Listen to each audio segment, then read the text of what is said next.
So ಅವ್ರ ಹತ್ರನೇ ಕೇಳೋಣ ಲಾಂಗ್ ಟರ್ಮ್ ರಿವ್ಯೂ ಹೇಗಿದೆ, ಏನು ಬೈಕ್ನ ಪಾಸಿಟಿವ್ ಏನು, ಫೀಡ್ಬ್ಯಾಕ್ ಏನು. ಅವಾಗ ಇದು ನನಗೆ ಆನ್ ರೋಡ್ ಪ್ರೈಸು 3 ಲಕ್ಷ ಬಂತು. ಇದಕ್ಕಾಗೆ ತುಂಬ ಜನ 411cc ಅನ್ನು ಬೈ ಮಾಡೋಕ್ಕೆ ಇಷ್ಟಪಡ್ತಿದ್ರು. ಹಾಗೆ ನಿಮಗೆ ಎಷ್ಟು ಕಾಸ್ಟ್ ಬಂದಿದೆ, ಫ್ರೀ ಸರ್ವಿಸಲ್ಲಿ ಎಷ್ಟು ಕಾಸ್ಟ್ ಬಂದಿದೆ, ಹಾಗೆ ಪೇಡ್ ಸರ್ವಿಸಲ್ಲಿ ಎಷ್ಟು ಕಾಸ್ಟ್ ಬಂದಿದೆ ಅಂತ ಹೇಳ್ಬೋದಾ? ECU ಅದೇ ಫಸ್ಟು ಹೋಗ್ಬಿಟ್ಟಿತ್ತು. ಓಕೆ, ಎಷ್ಟು ರನ್ ಆದಾಗ ಹೋಗಿತ್ತು?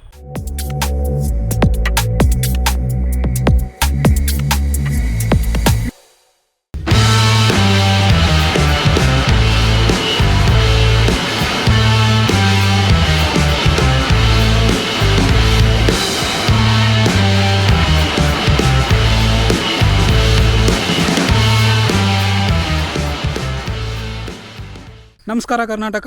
ಇವತ್ತು ನಾನು ರಾಯಲ್ ಎನ್ಫೀಲ್ಡ್ ಹಿಮಾಲಯನ್ 411cc ಬೈಕ್ನ ಲಾಂಗ್ ಟರ್ಮ್ ರಿವ್ಯೂ ಮಾಡ್ತಾ ಇದ್ದೀನಿ. ಸೊ ಬೈಕ್ ನಂದಲ್ಲ, ನನ್ನ ಫ್ರೆಂಡ್ದು. ಬೈಕ್ ಓನರ್ ಕೂಡ ಇಲ್ಲೇ ಇದ್ದಾರೆ.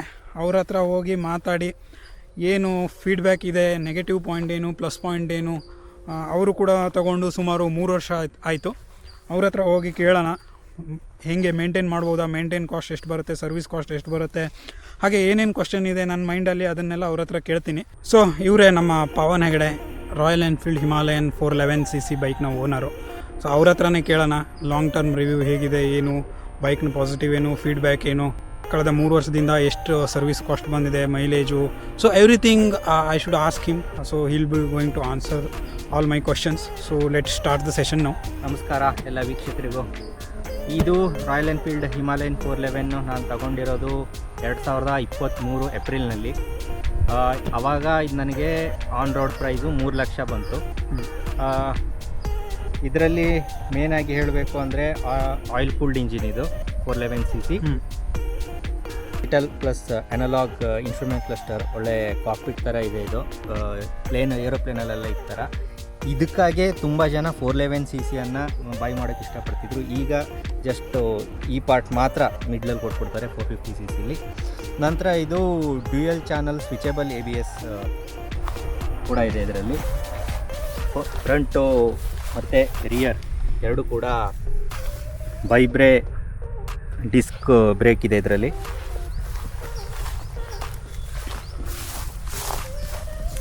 ಇನ್ನೊಂದು ಏನಂದರೆ ಇದರಲ್ಲಿ ರಿಯರ್ ಈ ಟೈರ್ ಸೆಗ್ಮೆಂಟ್ ಹೇಳಬೇಕಂದ್ರೆ ರಿಯರ್ ಸೈಡು 120/90 ಟ್ಯೂಬ್ ಟೈರ್ ಬರುತ್ತೆ.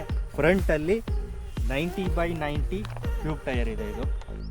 ಸೊ ಲಾಂಗ್ ಟ್ರಾವೆಲ್ ಸಸ್ಪೆನ್ಷನ್ ಇರೋದ್ರಿಂದ ನಿಮಗೆ ಲಾಂಗ್ ರೈಡ್ ಹೋಗೋಕ್ಕೆ ತುಂಬ ಈಸಿ ಆಗುತ್ತೆ ಅಂತ. ಲಾಂಗ್ ರೈಡ್ ಹೋಗೋಕ್ಕೆ ತುಂಬ ಈಸಿ ಆಗುತ್ತೆ. ಮತ್ತು ಈಗಿನ ಬೆಂಗಳೂರಾಗಲಿ ಹೊರಗಡೆ ಆಗಲಿ ನಮ್ಮ ರೋಡ್ ಕಂಡೀಷನ್ಗಳಿಗೆ ಇದು ಹಿಲ್ ಕ್ಲೈಮ್ಗೆಲ್ಲ ಒಳ್ಳೆ ಹೇಳಿ ಮಾಡಿಸಿದಂಥ ಬೈಕ್ ಇದು. ಅವ್ರು ಹೇಳ್ದಂಗೆ ಇಲ್ಲಿ ಹೆಲೋಜಿನ್ ನಾರ್ಮಲ್ ಸಿಸ್ಟಮ್ ಸಿಗುತ್ತೆ ನಿಮಗೆ. ಏನು ನಿಮಗೆ LED ಇನ್ಸ್ಟ್ರೂಮೆಂಟ್ ಏನು ನೋಡೋಕ್ಕೆ ಸಿಗೋಲ್ಲ. ಸೊ ನೀವು ಈಗ ನ್ಯೂ ಜನ್ರೇಷನ್ ರಾಯಲ್ ಎನ್ಫೀಲ್ಡ್ ಏನು ನೋಡ್ತಾ ಇದ್ದೀರಲ್ಲ ಹಿಮಾಲಯನ್ನು, ಅದರಲ್ಲಿ ನಿಮಗೆ ತುಂಬ ಚೇಂಜಸ್ ಇದೆ. ಆಲ್ಮೋಸ್ಟ್ ಇಂಜನ್ CC ಕೂಡ ನಿಮಗೆ ಜಾಸ್ತಿ ಮಾಡಿದ್ದಾರೆ. ಹಾಗೆ ಇನ್ಸ್ಟ್ರೂಮೆಂಟಲ್ ಕ್ಲಸ್ಟರ್ ಕೂಡ ಚೇಂಜ್ ಆಗಿದೆ, ಹೆಡ್ಲೈಟ್ ಕೂಡ ಚೇಂಜ್ ಆಗಿದೆ. ಹಾಗೆ ಟ್ಯೂಬ್ಲೆಸ್ ಟೈರ್ ಕೂಡ ಕೊಡ್ತಾ ಇದ್ದಾರೆ, ಅದು ಆಪ್ಷನಲ್ ಅಂತ ಅನಿಸುತ್ತೆ. ಸೊ ಇನ್ನು ಗಾಡಿ ನೆಗೆಟಿವ್ ಏನಿದೆ, ಅವ್ರಿಗೆ ಎಷ್ಟು ಕಾಸ್ಟ್ ಬಂತು ಅಂತ ಈಗ ಅವ್ರ ಹತ್ರನೇ ಕೇಳೋಣ. ಸೊ ಈಗ ತುಂಬ ಜನ ಹೇಳ್ತಾರೆ ಈಗ ಜಪಾನೀಸ್ ಬೈಕ್ ಮೇಂಟೈನ್ ಮಾಡೋದು ತುಂಬ ಕಷ್ಟ ಅಂತ. ನಾನೇ ಹೇಳಿದ್ದೀನಿ ಎಷ್ಟೋ ಸಲ. ಈಗ ರಾಯಲ್ ಎನ್ಫೀಲ್ಡ್ ಅಂತ ಬಂದರೆ ಇದು ಇಂಡಿಯನ್ ಬ್ರ್ಯಾಂಡ್.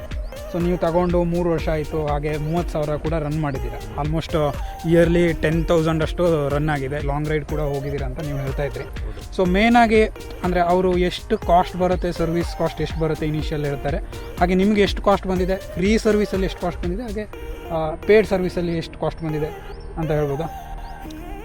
ಫಸ್ಟು 5 ಸರ್ವೀಸು ನಿಮಗೆ ಫ್ರೀ ಇರುತ್ತೆ. ಆ ಫ್ರೀ ಸರ್ವಿಸ್ ಅಂದರೆ ಲೇಬರ್ ಕಾಸ್ಟ್ ಇರಲ್ಲ.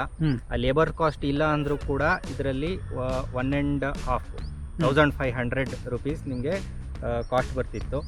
ಅದ್ರ ನಂತರ ಆದ ನಂತರ ಕರೆಕ್ಟ್ ಡಬಲ್ ಆಗುತ್ತೆ. ಅಂದರೆ 2,000, 2,000, 2,500, 3,000 ತನಕ ನಾರ್ಮಲ್ ಸರ್ವಿಸ್ ಚಾರ್ಜಸ್ ಬಂದಿದೆ. ಸೊ ಈಗ 2,500 3,000 ನಾರ್ಮಲ್ ಸರ್ವಿಸ್ ಚಾರ್ಜ್ ಅಂದರೆ ನಿಮಗೇನು ಆಫ್ಟರ್ ಫ್ರೀ ಸರ್ವಿಸ್ ಮುಗಿದ ತಕ್ಷಣ ಫ್ರೀ ಸರ್ವಿಸು. ಸೊ ಈಗ ಪ್ರತಿ 5,000ಕ್ಕೆ ಒಂದ್ಸತಿ ಸರ್ವಿಸ್ ಇದಿದೆ. ಪ್ರತಿ 5,000ಕ್ಕೆ ಒಂದ್ಸತಿ ಸರ್ವಿಸ್ ಅಂದರೆ ಆಯಿಲ್ ಚೇಂಜ್ ಮಾಡಬೇಕಾ ಅಥವಾ ಜನರಲ್ ಚೆಕಪ್? ಆಯಿಲ್ ಚೇಂಜ್ ಮಾಡೋದು 10,000ಕ್ಕೆ ಒಂದ್ಸತಿ ಆಯಿಲ್ ಚೇಂಜ್ ಮಾಡೋದಿರುತ್ತೆ. ಓಕೆ. 5,000ಕ್ಕೆ ಒಂದ್ಸತಿ ಜನರಲ್ ಚೆಕಪ್ ಮಾಡಿಸ್ಬೇಕಾಗತ್ತೆ. ಓಕೆ. ಸೊ ನೀವು ಈಗ ತಗೊಂಡಾಗಿಂದ ಶೋರೂಮಲ್ಲೇ ಸರ್ವಿಸ್ ಮಾಡಿಸ್ತಾ ಇದ್ದೀರಿ? ಹೌದು, ಇದು ಶೋರೂಮಲ್ಲೇ ಸರ್ವಿಸ್ ಆಗಿದ್ದು, ಯಾವಾಗೂ ಹೊರಗಡೆ ಎಲ್ಲೂ ಬಿಟ್ಟಿಲ್ಲ. ಬಟ್ ಈಗ ನನ್ನ ಹತ್ರ FZ ಇದೆ, ನಾನು ರಿವ್ಯೂ ಮಾಡಿ ಹಾಕಿದ್ದೀನಿ. ಅಂದರೆ ನೀವು ಈಗ ಜಪಾನೀಸ್ ಬೈಕ್ಗೆ ಕಂಪೇರ್ ಮಾಡಿದ್ರೆ ಇದು ಪಾರ್ಟ್ಸ್ ಎಲ್ಲ ಸ್ವಲ್ಪ ಏನು ಕಂಪೇರ್ ಟು ಜಪಾನೀಸ್ ಬೈಕ್, ಈಗ ಏನು ಯಮಹಾದವ್ರದ್ದು ಏನು MT-15 ಎಲ್ಲ 150cc ಸೆಗ್ಮೆಂಟ್ ಬೈಕು, ಬಟ್ ಇದು 411cc ಬರುತ್ತೆ. ಆಬ್ವಿಯಸ್ಲಿ ನಾವು ಆ ಬೈಕನ್ನು ಈ ಬೈಕನ್ನು ಕಂಪೇರ್ ಮಾಡೋಕ್ಕೆ ಸಾಧ್ಯನೇ ಇಲ್ಲ. ಬಟ್ ನಾನು ಪಾರ್ಟ್ಸ್ ದೃಷ್ಟಿಯಿಂದ ಹೇಳ್ತಾ ಇದ್ದೀನಿ. ಈಗ ಏನು ಕಸ್ಟಮರ್ ಬೈ ಮಾಡಿರ್ತಾರಲ್ಲ 411cc ಬೈಕನ್ನು ಮೇಂಟೈನ್ ಮಾಡ್ಬೋದು. ಆ ಪಾರ್ಟ್ಸ್ ಎಲ್ಲ ತುಂಬ ಕಾಸ್ಟ್ಲಿ ಇದೆಯಾ ಅಥವಾ ನಾರ್ಮಲ್ ಪ್ರೈಸ್ ಇದೆಯಾ, ಅಂದರೆ ಜಪಾನೀಸ್ ಬೈಕು ಅಥವಾ ಈ ಹೊಂಡಾ ಬೈಕಿಗೆಲ್ಲ ಕಂಪೇರ್ ಮಾಡಿದ್ರೆ ಕಡಿಮೆ ಇದೆ ಹಂಗೆ? ಹಾಂ, ಇದು ಇಂಪಾರ್ಟೆಂಟು. ಯಾಕೆ ಅಂದರೆ ಮೇನ್ಲಿ ಈ ಜಪಾನೀಸ್ ಬೈಕ್ಗಳಿಗೆಲ್ಲ ಹೋಲಿಸಿದರೆ ಇದರದ್ದು ಪಾರ್ಟ್ಸ್ಗಳೆಲ್ಲ ತುಂಬ ಕಡಿಮೆ ಅಂತಲೇ ಹೇಳ್ಬೋದು. ಯಾಕೆಂದರೆ ಇದರಲ್ಲಿ ನನಗೆ ರೆಗ್ಯುಲರ್ ಆಗಿ ನಾವು ಓಡಿಸೋ ಸ್ಟೈಲ್ಗೂ ಏನೋ ಗೊತ್ತಿಲ್ಲ, ರಿಯರ್ ಪ್ಯಾಡು ಎವ್ರಿ 5000 ಹೋಗ್ಬಿಡ್ತಿತ್ತು ಮುಂಚೆ ಎಲ್ಲ. ಓಕೆ, ಅಂದರೆ ನೀವು ಮೇ ಬಿ ಸಿಟಿಲಿ ಜಾಸ್ತಿ ಓಡಿಸ್ತೀರಾ ಅಂತ? ಸಿಟಿಲಿ ಜಾಸ್ತಿ ಓಡಿಸೋದಾಗಿರೋದಕ್ಕೆ. ಸೊ ಆ ಟೈಮಲ್ಲಿ ನನಗೆ ಬರೀ ಅದು 130 ರೂಪೀಸ್ ಇದೆ ಮಾತ್ರ ಬ್ರೇಕ್ ಪ್ಯಾಡು. ಮತ್ತು ಉಳಿದಿರೋದು ಪಾರ್ಟ್ಸ್ ಕೂಡ ಕಡಿಮೆನೆ. ಮೇನ್ ಬರೋದೇ ಲೇಬರ್ ಚಾರ್ಜು. ಅದು ಬಿಟ್ಟರೆ ಇದರಲ್ಲಿ ಬೇರೆ ಕಂಪ್ನಿಗಳಿಗೆ ಕಂಪೇರ್ ಮಾಡಿದ್ರೆ ರಾಯಲ್ ಎನ್ಫೀಲ್ಡ್ ಅವ್ರದ್ದು ಪಾರ್ಟ್ಸ್ಗಳೆಲ್ಲ ರೇಟ್ ಕಡಿಮೆ ಇದೆ. ಪಾರ್ಟ್ಸ್ ರೇಟ್ ಕಡಿಮೆ ಇದೆ. ಸೊ ಈಗ ನೀವು 3 ವರ್ಷದಲ್ಲಿ 30,000ದಲ್ಲಿ ಮೇಜರ್ ಆಗಿ ಯಾವುದಾದ್ರೂ ಬೈಕ್ ಇಶ್ಯೂ ಬಂದಿತ್ತು ಅಂತ ಆದರೆ ನೀವು ಯಾವುದನ್ನು ಹೇಳೋಕ್ಕೆ ಇಷ್ಟಪಡ್ತೀವಿ? ಮೇಜರ್ ಅಂದರೆ ಮೇಜರು, ಇದರದ್ದು ಹಾರ್ಟ್ ಅಂದರೆ ECU, ಅದೇ ಫಸ್ಟು ಹೋಗ್ಬಿಟ್ಟಿತ್ತು. ಓಕೆ, ಎಷ್ಟು ರನ್ ಆದಾಗ ಹೋಗಿತ್ತು? ಅದು ಫಸ್ಟು 5000 ಒಳಗಡೆನೆ ರನ್ ಆದಾಗ ಸ್ಟಾರ್ಟ್ ಮಾಡಿದ್ರೆ ಇಗ್ನಿಷನ್ ಸ್ಟಾರ್ಟ್ ಆಗ್ತಾ ಇರಲಿಲ್ಲ. ಜಸ್ಟ್ ಸ್ಪಾರ್ಕ್ ಮಾತ್ರ ಬರ್ತಾ ಇತ್ತು, ಫುಲ್ ರನ್ ಆಗ್ತಾ ಇರಲಿಲ್ಲ.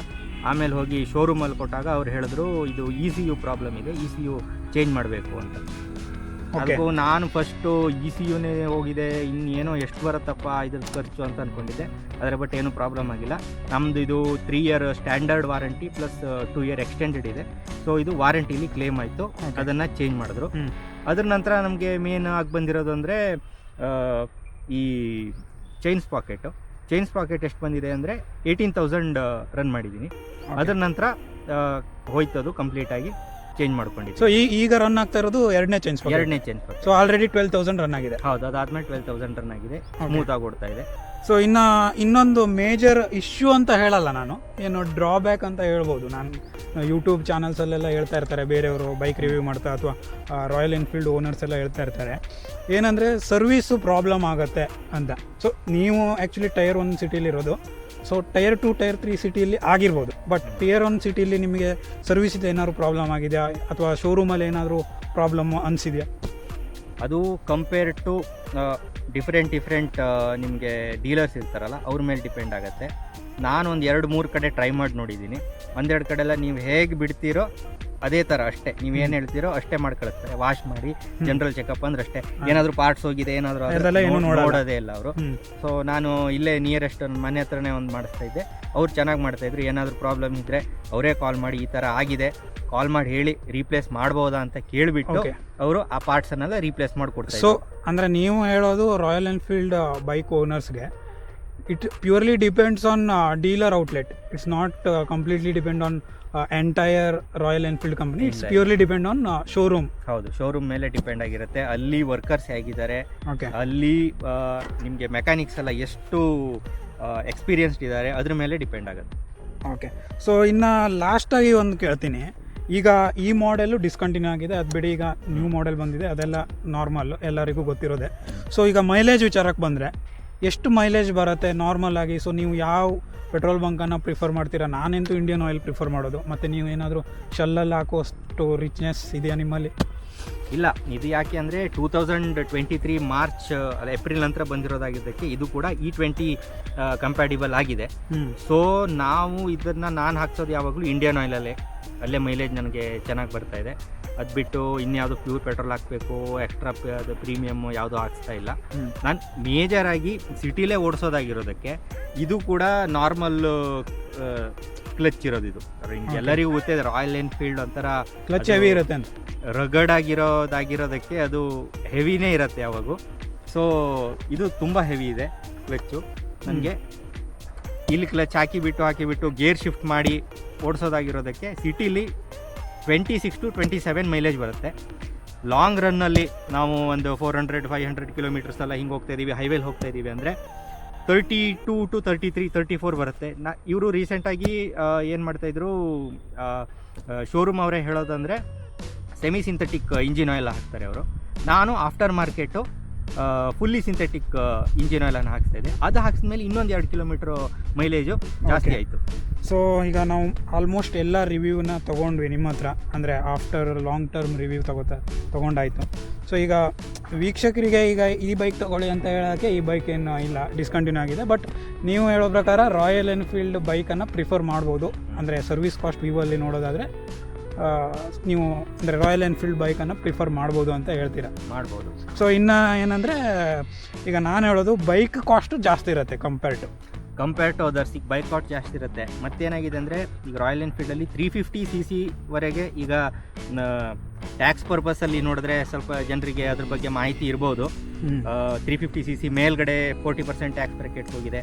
350 ಟು ಅದಕ್ಕಿಂತ ಮೇಲಿಂದ ಹೋಗಿದೆ 350ವರೆಗೂ ತಗೋಬೋದು. ಸೊ ಇದೆಲ್ಲ ಈಗ 411 cc ಇಲ್ಲ 452 cc ಬಂದಿದೆ. ಅದೇ. ಸೊ 452 cc ಈಗ 4 ಲಕ್ಷ ಆಗಿಬಿಟ್ಟಿದೆ. ಸೊ ಅದು ಕಾಸ್ಟ್ ಜಾಸ್ತಿ ಆಗುತ್ತೆ. ಅದ್ರ ಮೇಲೆ ಮೈಲೇಜು ಸ್ವಲ್ಪ ಅದು CC ಜಾಸ್ತಿ ಆಗಿರೋದು ಒಂದು 2-3 ಕಿಲೋಮೀಟ್ರ್ ಕಡಿಮೆನೇ ಆಗುತ್ತೆ. ಕಂಪೇರ್ ಟು ಬೇರೆ ಬೈಕುಗಳೆಲ್ಲ ಯಾವುದೇ ಬೈಕ್ಗಳಿಗೆ ಹೋದರೂ ಪ್ರಾಬ್ಲಮ್ ಇದ್ದೇ ಇರುತ್ತೆ. ನಾವು ಒಂದೇ ಬೈಕನ್ನು ಏನು ಹೇಳಂಗಿಲ್ಲ, ಅದು ಇದು ಸರಿ ಇಲ್ಲ, ಈ ಕಂಪ್ನಿನೇ ಸರಿ ಇಲ್ಲ ಅಂತ. ಬಟ್ ಮೇಂಟೈನ್ ಮಾಡ್ಬೋದು ಅಂತ ಫೈನಲ್ ಡಿಸಿಷನ್. ಹೌದು, ಮೇಂಟೈನ್ ಮಾಡ್ಕೊಂಡು ಆರಾಮ್ ಹೋಗ್ಬೋದು. ನಾನು ಆಲ್ಮೋಸ್ಟ್ 3 ವರ್ಷದಿಂದ ಓಡಿಸ್ತಾ ಇದ್ದೀನಿ. ನನಗೆ ಇಷ್ಟು ಮತ್ತೇನು ತುಂಬ ತೊಂದರೆ ಏನು ಕೊಟ್ಟಿಲ್ಲ. ರೋಡ್ ಸೈಡ್ ಅಸಿಸ್ಟೆನ್ಸು ಚೆನ್ನಾಗಿದೆ. 1 ವರ್ಷ ಅವರೇ ಕೊಟ್ಟಿದ್ರು. ಅದ್ರ ನಂತರ ನಾನು ಎಕ್ಸ್ಟೆಂಡ್ ಮಾಡ್ಕೊಂಡಿದ್ದೀನಿ. ಸೊ ಅದು ಚೆನ್ನಾಗಿದೆ ಅವ್ರದ್ದು ಸಪೋರ್ಟು ಎಲ್ಲ ಕಡೆಯಿಂದ. ಸೊ ವೀಕ್ಷಕರೇ, ಇದಾಗಿತ್ತು ಇವತ್ತಿನ royal Enfield Himalayan 411 cc long term review. So ಈ ವಿಡಿಯೋ ನಿಮಗೆ ಇಷ್ಟ ಆಗಿದ್ದರೆ ವಿಡಿಯೋನ ಲೈಕ್ ಮಾಡಿ, ಶೇರ್ ಮಾಡಿ, ಹಾಗೆ ಚಾನಲನ್ನು ಸಬ್ಸ್ಕ್ರೈಬ್ ಮಾಡೋದನ್ನು ಮರಿಬೇಡಿ ಅಂತ ಹೇಳ್ತಾ ಮುಂದಿನ ವಿಡಿಯೋದಲ್ಲಿ ಮತ್ತೆ ಸಿಗ್ತೀನಿ. ನಮಸ್ಕಾರ. ನಿಮ್ಮ ಪ್ರೀತಿ, ಪ್ರೇಮ, ವಿಶ್ವಾಸ ಅಷ್ಟಿದ್ರೆ ಸಾಕು.